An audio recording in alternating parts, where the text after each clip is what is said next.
참 고마우신 아버지, 이 시간 주의 말씀 앞에 있습니다. 주님, 우리가 이 말씀을 또 정말 겸손한 마음으로 주의 음성을 듣고 그리고 주님 앞으로 나아가고 주님을 위해 살고 주님을 기쁘시게 하는 그런 아름다운 삶들로 오늘 이 시간 다시 한번 우리 성도님들을 축복하여 주옵소서. 예수님의 이름으로 기도합니다. 아멘. 오늘 이야기는, 오늘 그 본문은 그렇게 어려운 내용은 아닌데 먼저 여러분들이 조금 그 배경을 먼저 이해를 하고 성경을 보면 조금 더 쉽지 않을까 싶습니다.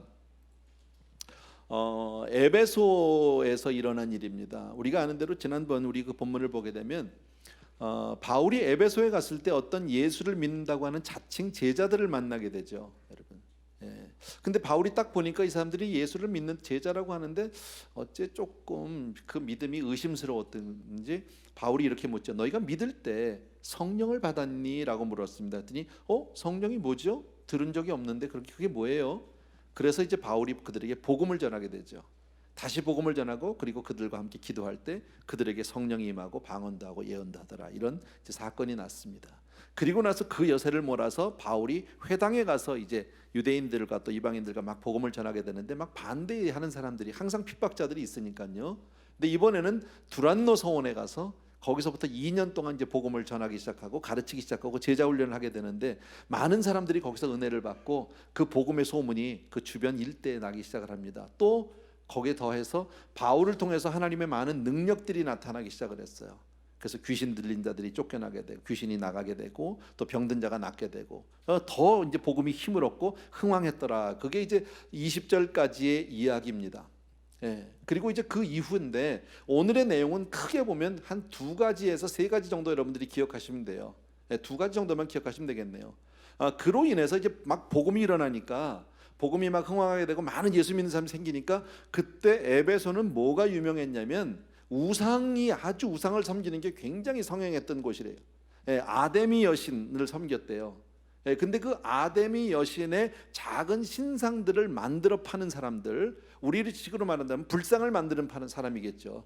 은으로 만들어서 꽤나 고가로 팔았던 것 같은데 이게 장사가 안 되게 생긴 거죠. 예수 믿는 사람이 많아지면서 이게 우상이다라고 하니까 자기들이 하는 일이 너무 정말 별 볼 일 없어지고 사람들로부터 이제 관심을 끌지 못하면 자연히 돈을 못 벌게 되고 해서 그 돈 때문에 이제 그 바울을 다시 핍박하게 되는 이야기입니다. 그리고 그 수많은 사람들이 몰려들어서 막 거기서 군중 심리로 막 떠들게 되는 그 내용이 오늘의 본문이거든요.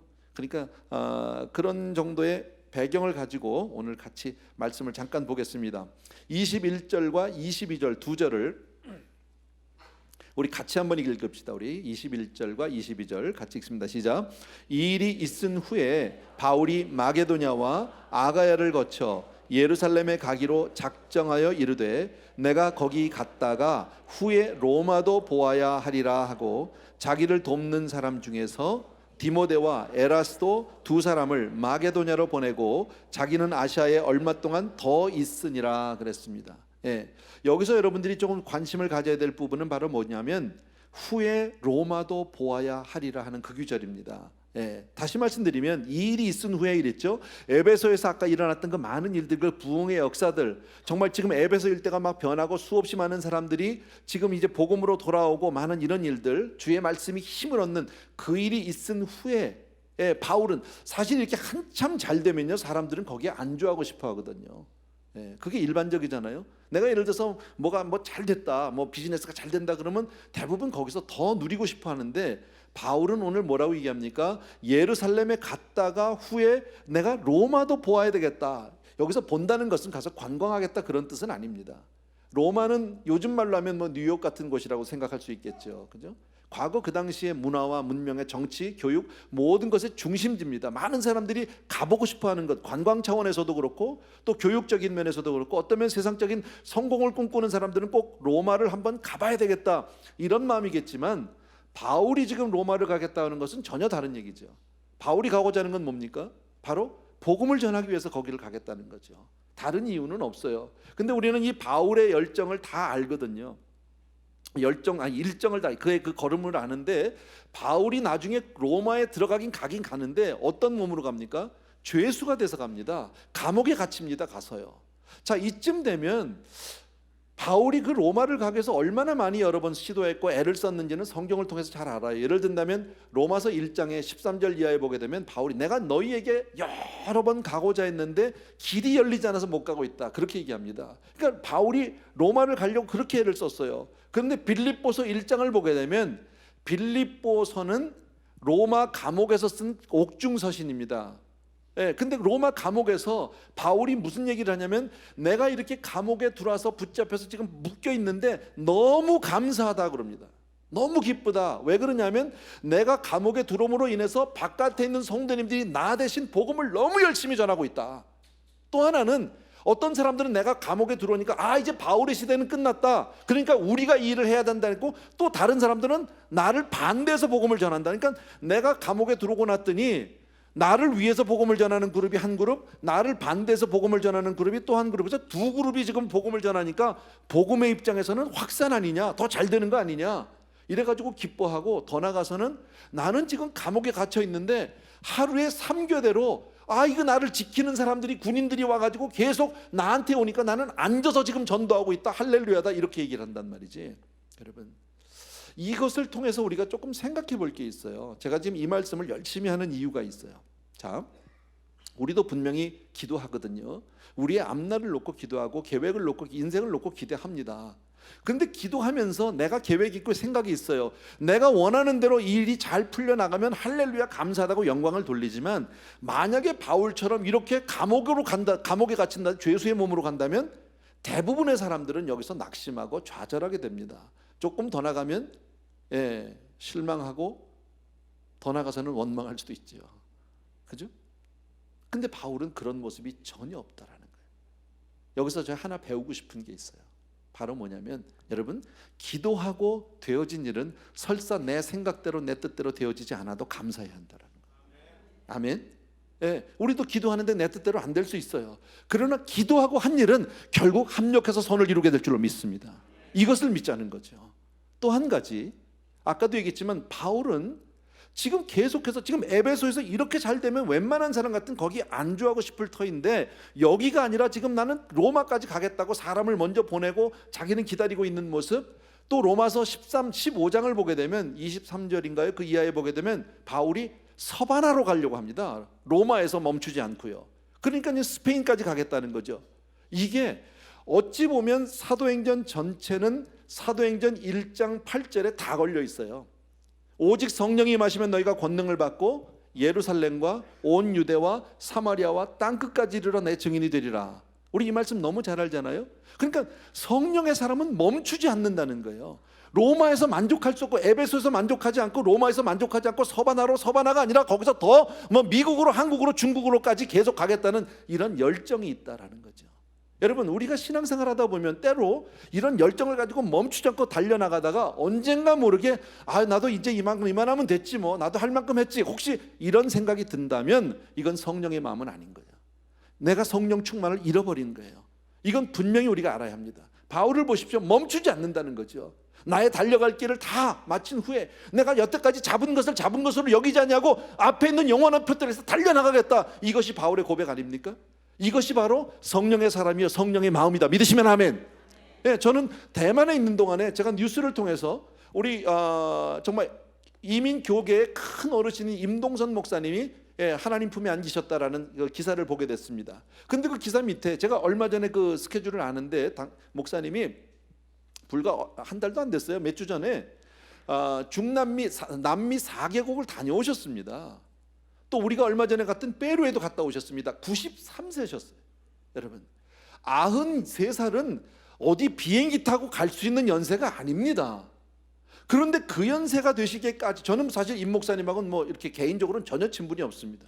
그냥 교계의 큰 어르신 정도로만 알고 있는데 너무 귀한 분이죠. 그런데 그 연세까지 그렇게 끝까지 선교지를 가서 선교사님들과 또 가서 복음을 전하고 돌아오셨다는 것은 얼마나 귀한지 몰라요. 저는 그 기사를 보면서 잠깐 이런 기도를 했어요. 하나님 앞에, 하나님, 저도 끝까지 이렇게 쓰임 받을 수 있으면 참 좋겠네요.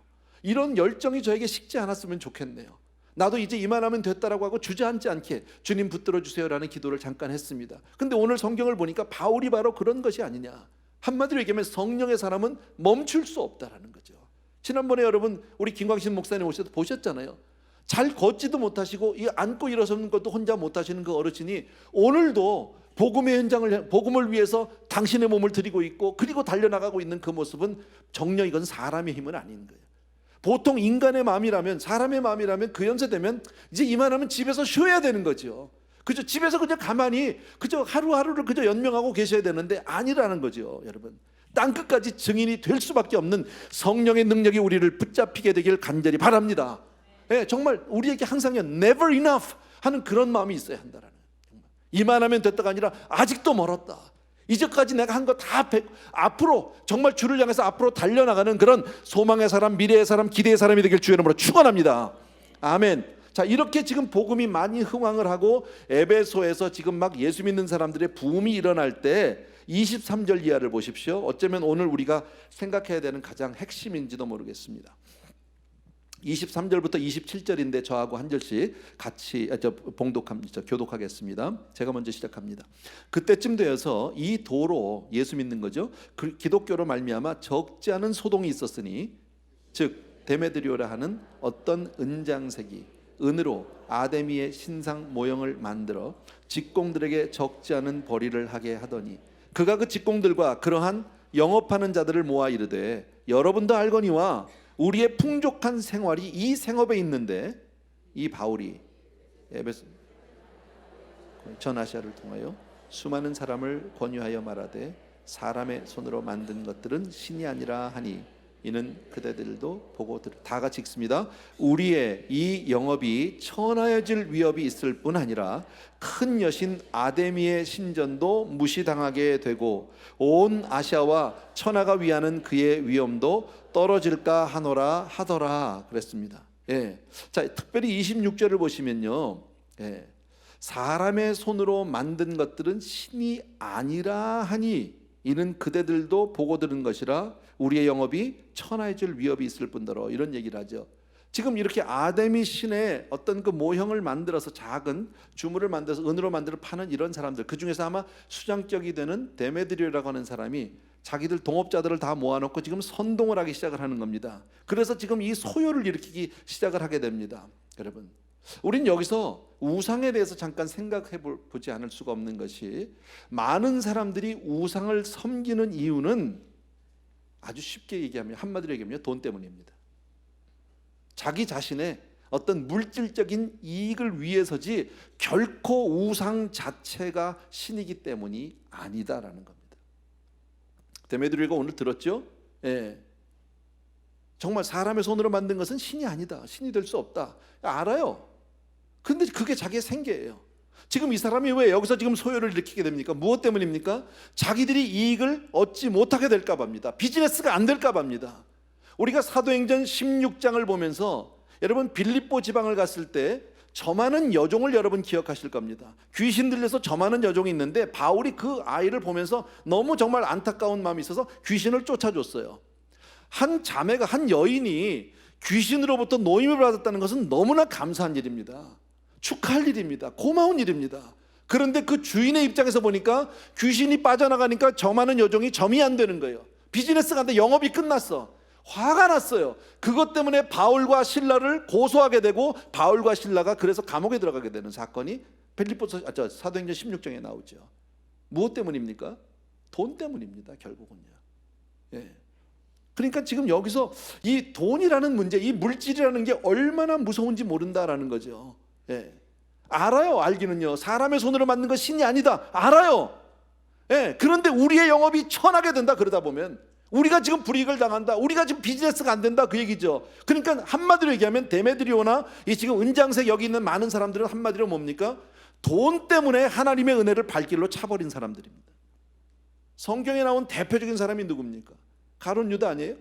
은 30 써보지도 못하고 죽었습니다. 자기가 쓰지도 못한 은 30 때문에 자기의 주님을 팔아버립니다. 예수를 팔았다. 참 무서운 얘기죠. 여러분도 그런 경험이 아마 있을 것입니다. 제가 타종교, 예를 전에 불교를 믿는 분들을 제가 전도한 적이 여러 번 있어요. 복음을 전합니다.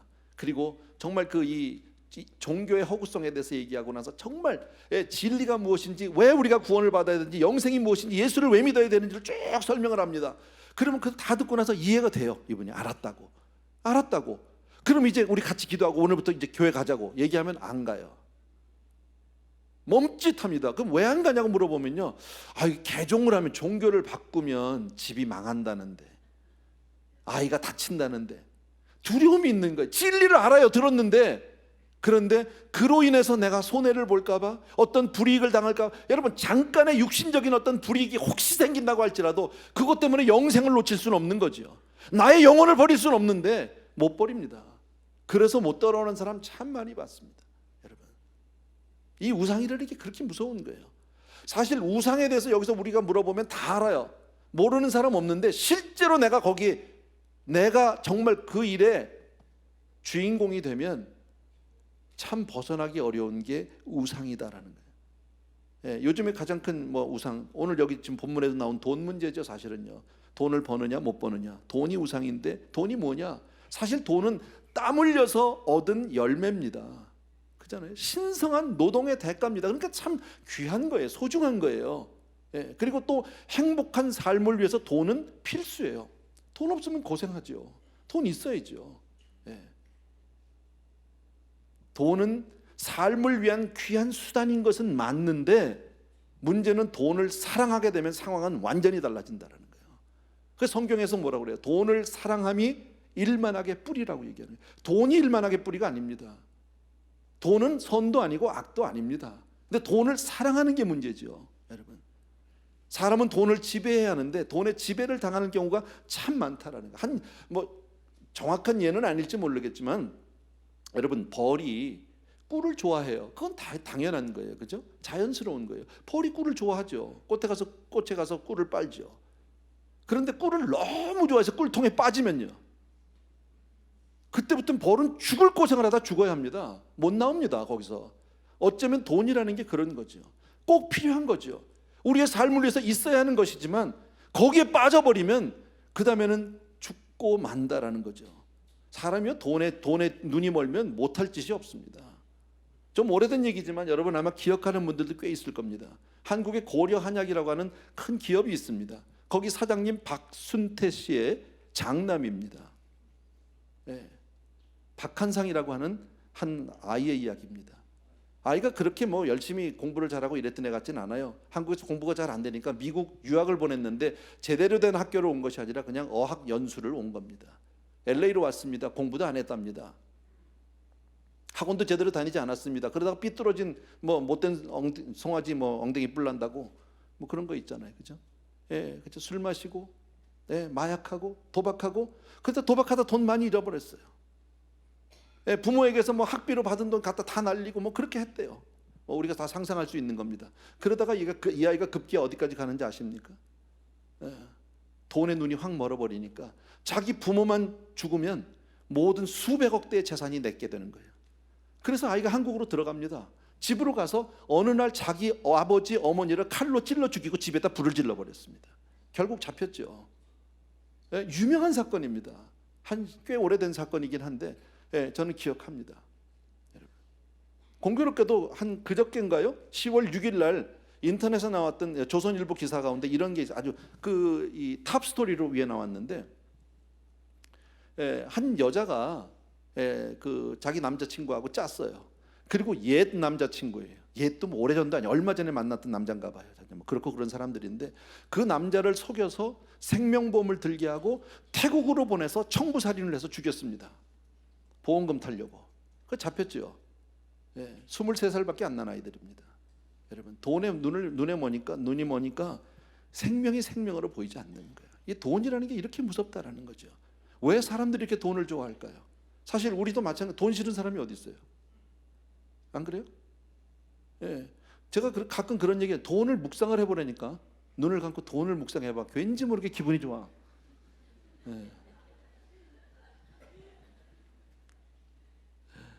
돈이 가진 그 힘이 있어요. 막강한 파워가 있어요. 그죠? 돈만 있어 보세요. 이뻐질 수 있잖아. 막 꽂힐 수 있잖아. 돈이 많으면 좀 안 이뻐도 이쁘게 보여. 또 또 이쁘게 봐줘 사람들이. 또 그런 것도 있어. 예, 돈만 많으면요 막 이쁜 여자하고 막 살 수도 있어. 예, 나는 미국 그 프로농구 선수들을 보면서 그런 거 참 많이 생각해. 프로농구 선수들은 뭐 프로농구만 그런 건 아니겠지만 농구 선수들 다 흑인이잖아. 거의가 다. 예, 그분들의 부인은 다 하나같이 백인인 거 아세요? 그것도 다 이쁜 백인들. 유럽의 유명한 축구 선수들 와이프는 다 유명한 세계적인 모델들이야. 다 유명한 애들이야. 예. 돈만 많으면요 뭐든지 할 수 있어요. 이게 세상 사람들이거든요. 그러니까 돈이 좋죠. 과거에는 돈이 없어도 가능했던 것들이 요즘에는 돈이 없으면 어렵게 된 것들이 참 많습니다. 예. 대통령 되려면 돈 많아야 돼요. 그죠? 돈 없는 사람이 어떻게 정치를 해? 못해요. 여러분, 학위? 돈 없으면 학위 못 받아 요새는요. 공부할 돈이 있어야지. 예, 돈으로 학위를 산다는 얘기는 아니지만요. 또 과거에는 돈이 있어도 어려웠던 것들이 돈이 있어도 참 어려운 것들이 지금은 돈이 있으면 수월해진 것들이 많아요. 신분 상승이 된다니까. 사는 동네가 달라져. 만나는 사람이 달라져. 여러분 아세요? 목사는요 총회장도 할 수 있어. 돈 많으면. 나도 좀 줘봐요. 해보게. 미국이고 한국이고요. 대통령이 되려면 훌륭한 대통령은 경제를 살려야 돼요. 요새는요. 그죠? 다른 거 못해도 괜찮아. 경제만 살리면 좋은 사람 되는 거야. 클린턴이 그 난리를 쳐도 그냥 그때 괜찮았거든요. 경기가 다 좋아하잖아. 예. 그 사람이 그런 거에 대해서는 뭐 그렇게 산 거에 대해서는 별로 신경 안 써요. 예. 그냥 잘 살려만 해주면 되면 스탁만 올라가면 되는 거야. 여러분 대학교 보낼 때도 마찬가지 아니에요? 인기과 자녀들 과를 정할 때 아이의 정말 뭐 적성이라든지 아이의 어떤 뭐 이런 것보다는요 앞으로 애가 이게 어디 나가 써먹을 것인가 그게 더 중요한 거 아니에요? 네.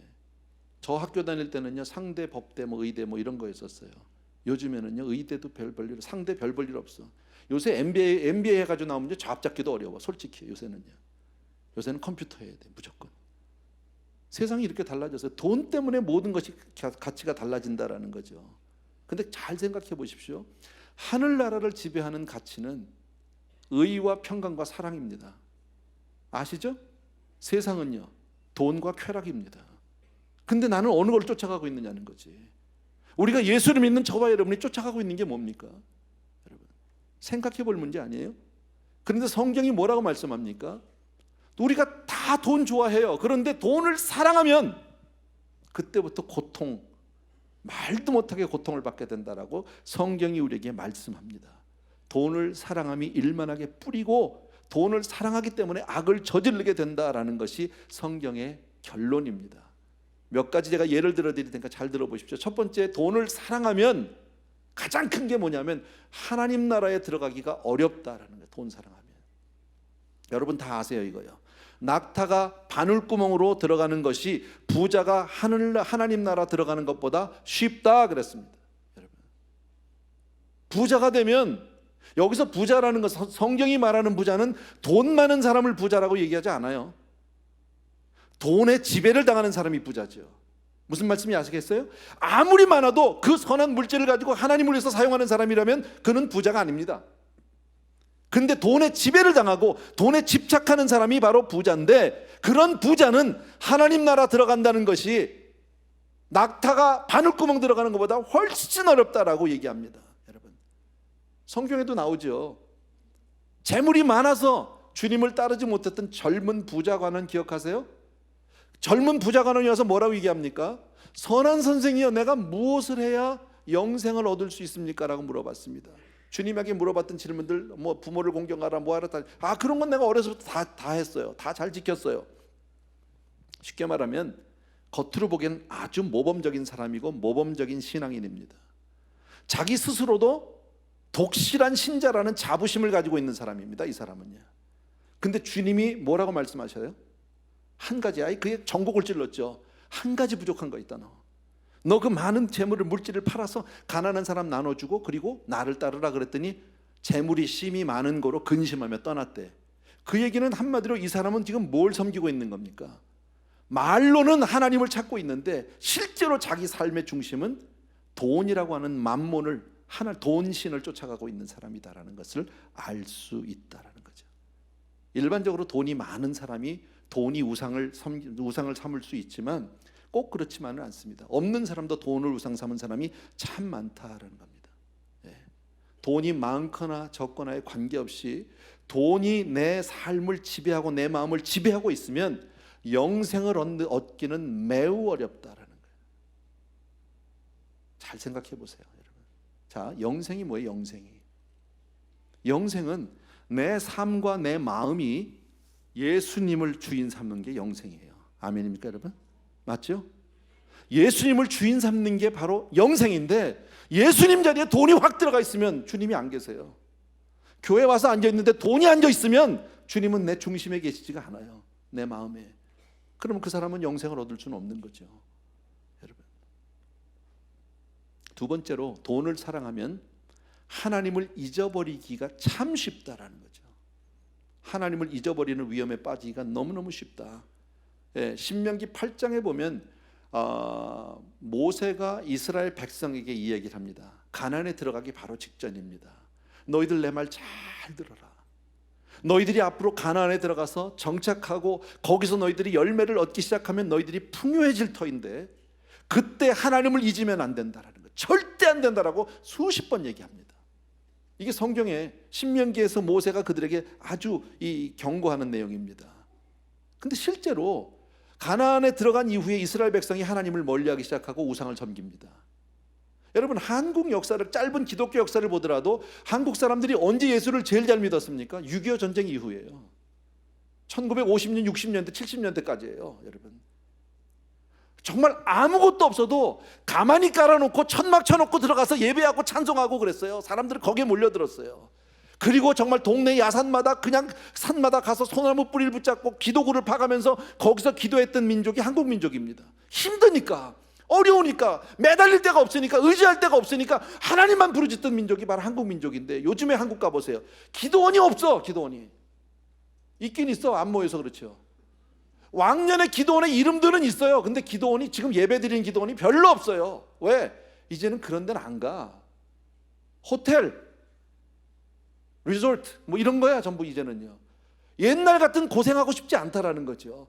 그러면서 점점 기독교가 그 힘을 잃어가기 시작하고, 그리고 명목상의 크리스천들만 생기는 거예요.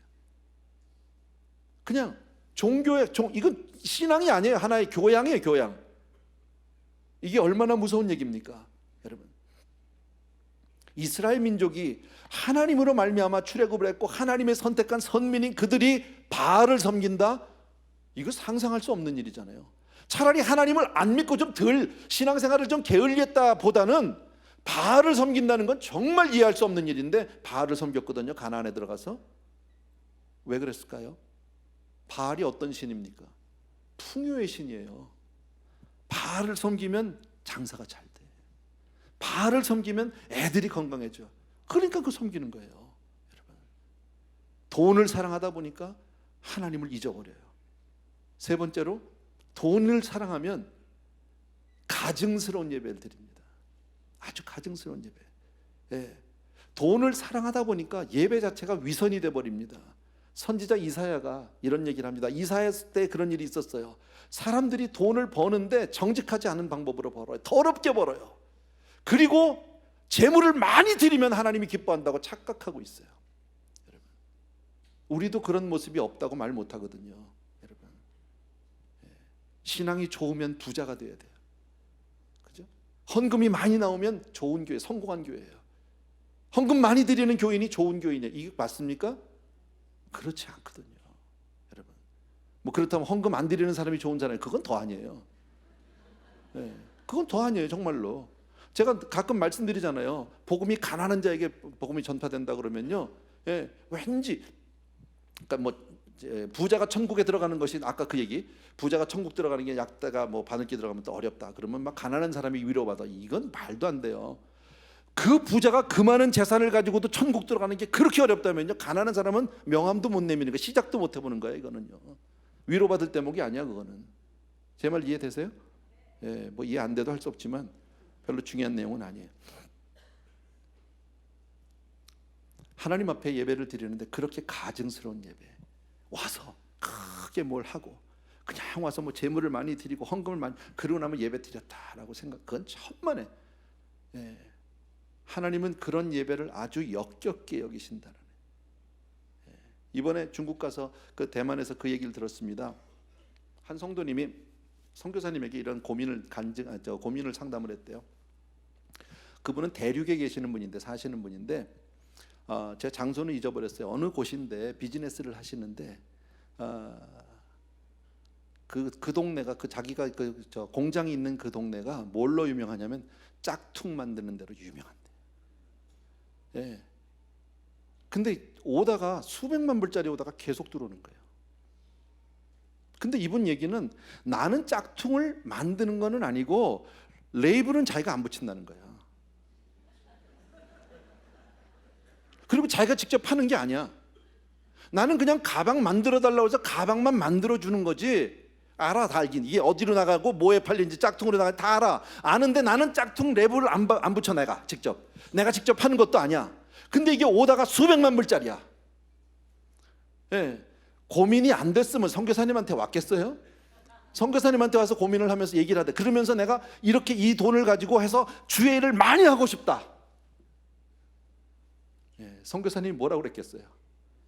성경이 뭐라고 얘기하느냐고, 하나님은 뭐라고 말씀하실 것 같으냐고 그랬더니, 아니 그래도 내가 직접 이게 레이블을 붙이는 게 아니라고 뭐 이래가지고 했는데, 결국은 저한테 그러더라고요. 근데 그분이 결국 그걸 포기했대요. 예, 결국 포기하고 지금 이 가운데 있다고 그러는데 내가 누군지 직접 인사는 못했어요.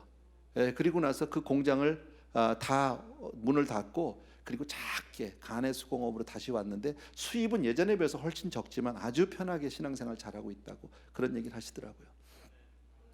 남의 얘기니까 아멘이야 이게. 그게 내 얘기를 봐요. 내 얘기를. 이게 포기가 안 된다니까. 예. 얼마나 어려운 일인지 알았어요 이게요. 과거에 우리 돌아가신 하용준 목사님이 그런 얘기 한번 하셨어요. 박종호 형제 여러분 아시죠? 찬양 정말 잘하는 뚱뚱한 형제 있잖아. 좀 아프다고 그러던데 요새. 그 형제가 이제 다른 데서 찬양 집회를 해달라는 찬양에 이제 초청을 받은 거예요. 근데 그 초청 받은데 한 번 와서 그 공연을 해주는데 얼마냐면 2억이에요. 크잖아. 근데 어디서 초청을 했느냐면요, 문선명이가 초청을 한 거예요. 근데 원래 그 종호 형제가 그 선화예술중학교 있죠? 거기 장학생으로 들어갔었어요. 그 문선명 재단이잖아요, 그게. 그러다가 이제 고등학교 때 그거 나오고 대학은 이제 서울대학을 들어가고 이랬는데 어쨌든. 근데 알아요. 자기가 누구한테 초청을 받은지도 알고. 근데 2억이라는 돈이 이게 참 포기하기 쉽지 않은 돈인 거예요. 한 목사님한테서 그걸 고민을 털어놓고 이제 동의를 구하는 거죠. 좀 그래도 된다. 이렇게 와서 하는 얘기가 그래요. 목사님 이렇게 있는데 어떻게 했으면 좋겠냐고. 그 목사님이 그랬더니 너는 어떻게 생각하느냐고. 왜 나한테 물어보느냐고. 그랬더니 아니 목사님, 내가 비록 저희 문선명이가 와서 하지만 나는 가서 하나님을 향해서 찬양을 하면 되지 않느냐. 말은 맞잖아. 사람이 항상 이렇게 합리화가 된다니까요. 자기 얘기는 정당화가 돼요. 그래서 한 목사님이, 제가 정확하게 잊어버렸는데 어쨌든 네가 하나님 앞에서 잘 판단해 보라고, 하나님이 뭐라고 그러실지 그건 나한테 물어볼 상담이 아니다라고 얘기를 해주셨더니 포기를 했답니다. 결국요. 근데 나중에 물어봤대요. 어떠냐고, 마음이 어떠냐고 그랬더니 씁쓸해가지고 그러더래요. 2억의 기쁨이 있네요. 그런데 기쁜 것 같지 않더래요 얼굴이. 그게 사람이죠 여러분. 그게 사람이죠. 돈이라는 게 그렇게 쉬운 문제가 아니에요. 이게 얼마나 힘든 문제냐면, 하나님이 성경에서 뭐라고 그래요? 내가 하나님과 재물을 겸하여 섬기지 못한다. 이거 같이 안 된대. 그만큼 돈이 하나님만큼 그 위치를 차지하고 있는 게 우리의 현실이다라는 겁니다. 여러분, 돈을 사랑하면, 나 이렇게 설교 길게 해도 되나요? 죄송해요. 한 5분 더 해야 되는데. 오랜만에 와서 제가 조금 감각을 잃었나 봐요. 돈을 정말 사랑하면 어디까지 타락하는지 아세요? 은혜를 돈으로 살려고 해요. 성경에 나와요.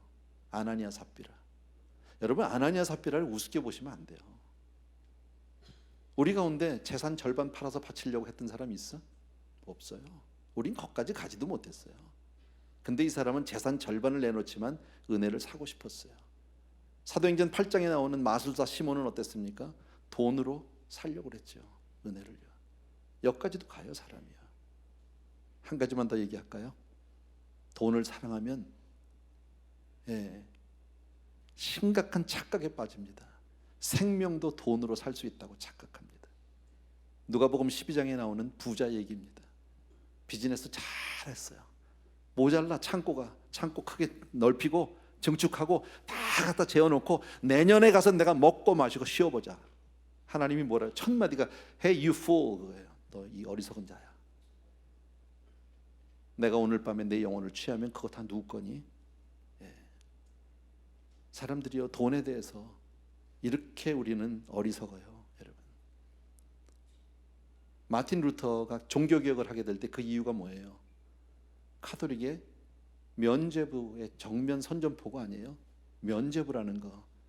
여러분, 그 당시 사람들이 바보는 아니거든요. 근데 돈에 눈이 멀면 그렇게 가는 거예요. 우리가 유럽 가서 보는 그 유명한 성당들이 다 그때 지은 거 아니에요? 어마어마한 재정을 가지고 지었잖아요. 참 그런 거예요, 여러분. 분명히 기억할 것 있어요. 재물은 우리 것 아니에요. 하나님이 우리에게 맡기신 것이고 우리는 그냥 청지기일 뿐이다. 믿으시면 아멘. 일단 아멘을 해놔야 돼. 이거는요, 그렇게 못 살더라도 아멘 해놔야 돼. 제가 전에 이런 얘기 참 많이 했어요. 여러분 생각해 보세요.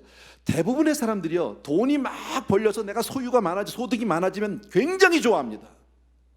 아주 거기서 기쁨을 누리고 만족을 누리고 평안해야 합니다. 그러니까 어리석은 거 아니에요? 정말 내가 청직이라면 맡은 게 많으면 고민해야 돼요. 많이 맡기면 주를 위해서 다 써야 하는데 어디다 쓰냐는 말이에요. 어디다가 내가 깔고만 앉아 있고 날 위해서 가지고 있다가 가면 하나님 앞에 이 다음에 야단 맞을 일 아니에요, 이거는요? 그래 안 그래요? 그래도 일단 많아 보면 좋겠죠? 그게 사람 마음이라고. 여러분 정말 아니할 말로 하나님이 맡긴 것 가지고 내가 사치와 쾌락에다 쓰다 갔다고 칩시다. 야단 맞을 일이죠, 이건요.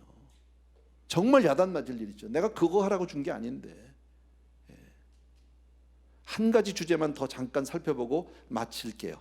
28절부터 32절인데 여러분 제가 읽을 테니까 한번 보십시오.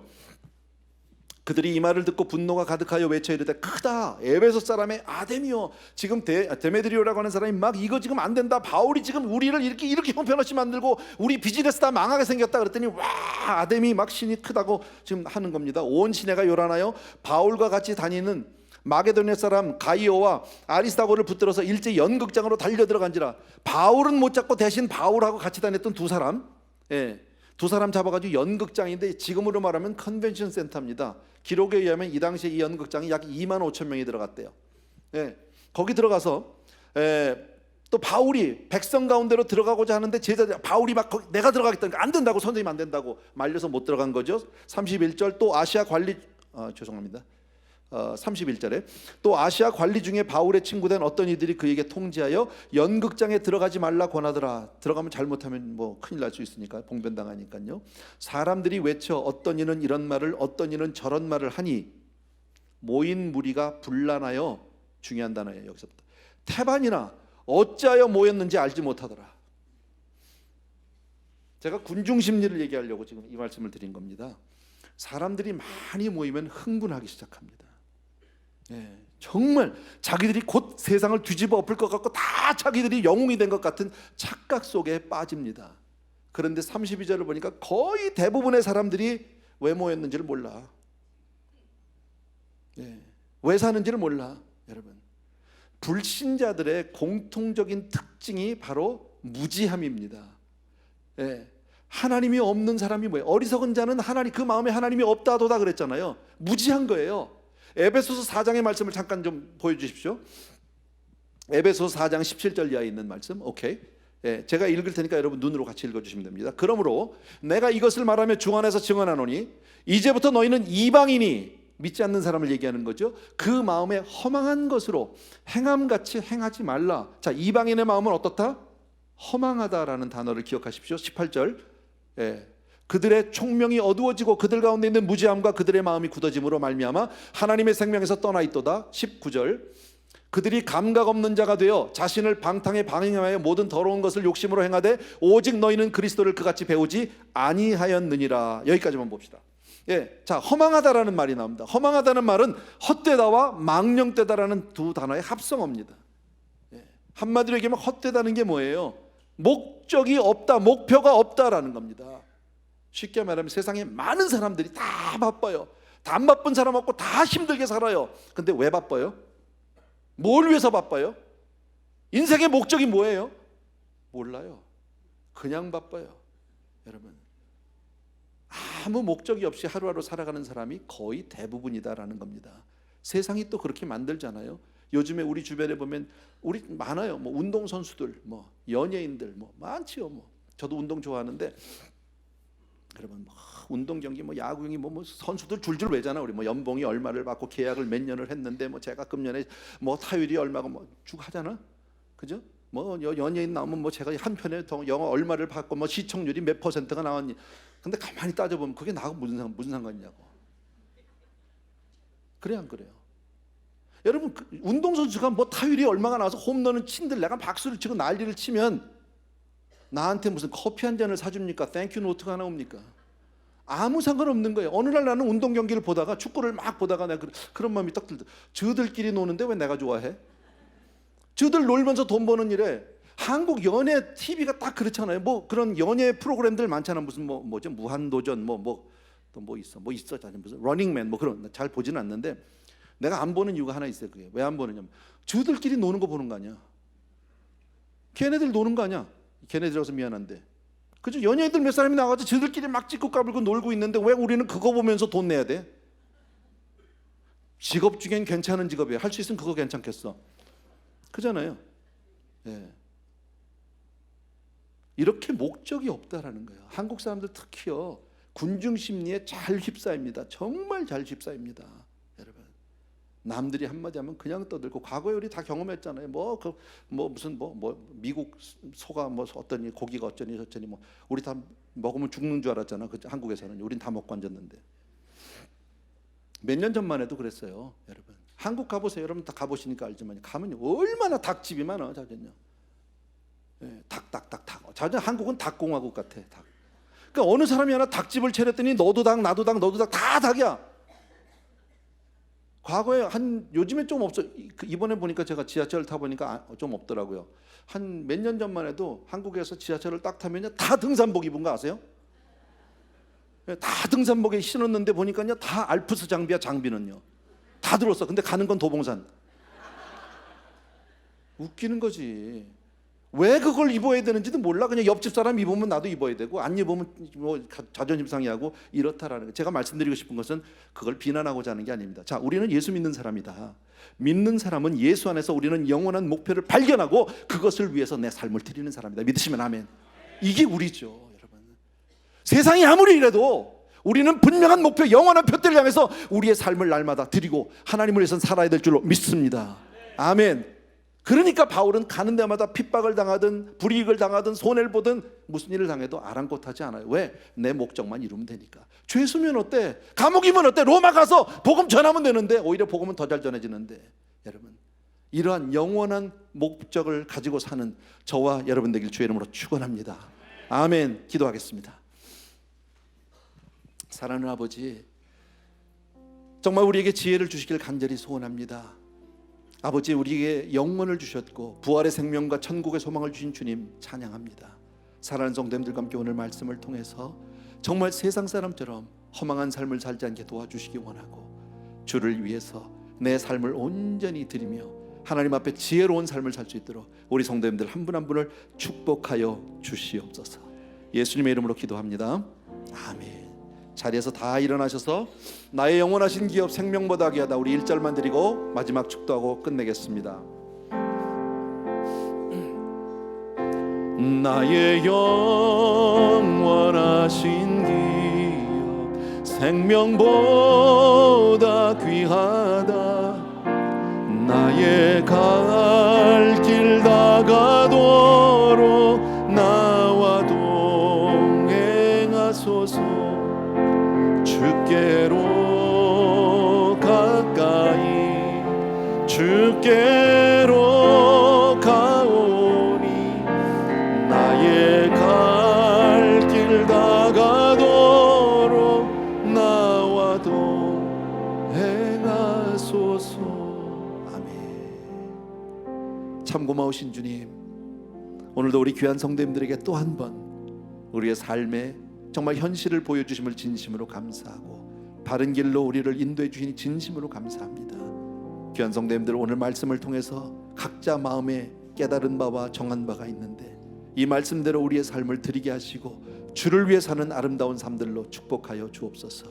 오늘도 예배 주심을 감사하고 드려지는 아름다운 헌금들이 우리의 고백이고 우리의 삶입니다.